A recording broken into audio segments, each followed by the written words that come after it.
Ya, kami dari kelompok 3 akan menjelaskan tentang aplikasi radioisotop di bidang geologi dan arkeologi. Topik yang akan kami bahas yang pertama, pendahuluan, yaitu pengertian dari unsur radioaktif dan radioisotop. Yang kedua, contoh radioisotop, penjelasan dari contoh radioisotop yaitu C14, aplikasi radioisotop yaitu dari bidang geologi dan aplikasi dari bidang arkeologi. Unsur radioaktif, seperti yang kita ketahui, yaitu unsur yang secara spontan memancarkan radiasi, di mana unsur-unsur ini biasanya mempunyai nomor atom di atas 83, misalnya uranium. Unsur radioaktif mempunyai perbandingan jumlah neutron dan proton yang tidak stabil.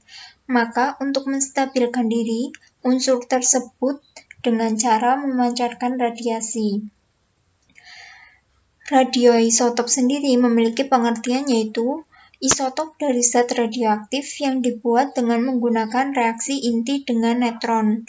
Isotop suatu unsur, baik yang stabil maupun radioaktif, memiliki sifat kimia yang sama. Penggunaan radioisotop sebagai perunut didasarkan pada ikatan bahwa isotop radioaktif mempunyai sifat kimia yang sama dengan isotop stabil. Radioisotop ditambahkan ke dalam suatu sistem untuk mempelajari sistem itu, baik sistem fisika, kimia, maupun biologi. Oleh karena itu, radioisotop mempunyai sifat kimia sama seperti isotop stabilnya. Maka radioisotop dapat digunakan untuk menandai suatu senyawa, sehingga perpindahan perubahan senyawa itu dapat dipantau. Contoh radioisotop, isotop C14. Karbon 14 adalah isotop karbon radioaktif yang dihasilkan di atmosfer bagian atas oleh radiasi kosmis. Senyawa utama di atmosfer yang mengandung karbon dioksida. Sangat sedikit sekali jumlah karbon dioksida yang mengandung isotop C14. Tumbuhan menyerap C14 selama fotosintesis, dengan demikian C14 terdapat dalam struktur sel tumbuhan. Tumbuhan kemudian dimakan oleh hewan sehingga C14 menjadi bagian struktur sel pada semua organisme. Gambar di samping ini merupakan pembentukan unsur dari C14,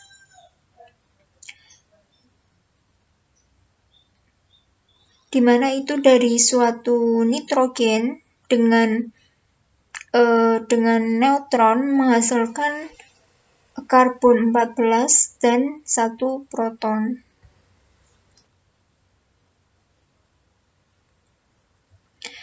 Nah, selama suatu organisme hidup, seperti tadi masuk ke dalam sel dari hewan, jumlah isotop C14 dalam struktur selnya akan tetap konstan. Tetapi, bila organisme itu mati, jumlah C14 mulai menurun. Para ilmuwan kimia ini telah mengetahui waktu paruh dari C14 yaitu 5.730 tahun. Dengan demikian, mereka dapat menentukan berapa lama organisme itu dapat mati. Nah, ini merupakan suatu gambaran dari isotop C14,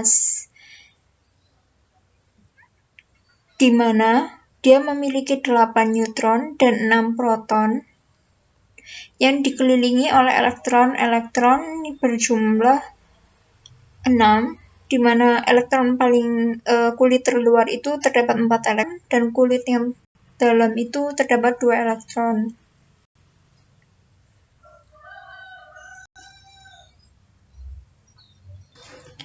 Nah, kita akan memasuki aplikasi radioisotop.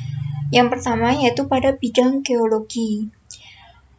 Pada bidang geologi kita dapat menggunakan radioisotop ini dalam menentukan lokasi rembesan pada dasar bendungan dengan teknik radioisotop di Bendungan Kranjce, Wonogiri. Ini adalah contoh dari penggunaan radioisotop di bidang geologi pada proses penentuan rembesan bendungan, yaitu di Wonogiri. Nah, ini yaitu dengan menggunakan perunut AU198 di dalam senyawa AuCl, di mana senyawa ini larut di dalam air. Nah, AU198 ini akan terdispersi dan mengalir ke arah rembesan bersama air. Jadi AU198 itu larut di dalam air. Kemudian setelah dia larut di dalam air, dia akan terdispersi dan mengalir ke arah rembesan bersama air. Nah, apabila AU198 itu bersentuhan dengan media padat, maka akan menempel pada media tersebut. Dan dari banyaknya AU198 yang menempel pada media yang tadi, maka dapat diketahui lokasi dari rembesan di dasar bendungan. Jadi AU198 itu dengan dia terlarut di dalam air, dia akan mengikuti mengalir ke arah rembesan bersama air, kemudian dia akan menempel kepada suatu padatan. Nah, setelah menempel kepada suatu padatan itu, dia akan dengan menempelnya AU itu dapat diketahui lokasi rembesan dari dasar bendungan itu, sehingga dari penelitian yang dilakukan ini pada bendungan Ngancar itu ternyata lokasi rembesan atau kebocoran pada bendungan ini yaitu berada di dasar bendungan, terutama pada litologi batu gamping koral di depan saluran pelimpah. Ini merupakan suatu penelitian yang dilakukan oleh Wibagyo pada tahun 98.